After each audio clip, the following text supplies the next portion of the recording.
Amici dei boschi, bentornati. Allora, oggi sono qui a Sossano, vedrò Ermanno e Enrico per una ronda sostanzialmente, ma soprattutto per fare un'attività che ve lo faccio raccontare da loro perché probabilmente capisce.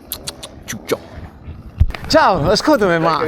Buongiorno, ciao. Il fish and bite è una scampagnata sportivo-goliardica. Tipo il padel.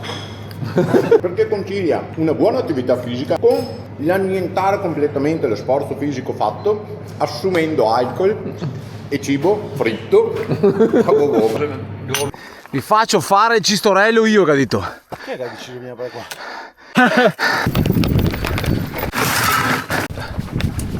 Io vorrei fare una discesa. Dai. Stuzzica. Ho fatto una gran cazzata. Oh, ciao Sasso!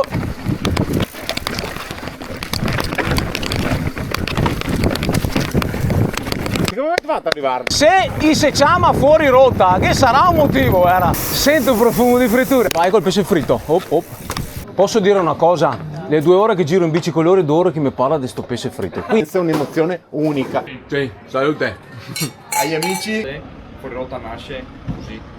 Esattamente così. Eccolo. Giro la telecamera di quale? Uguale? Perché i ragazzi qua, superati i 50. Ma cacamo te. Tanta roba. Fantastici. Ciao, experience.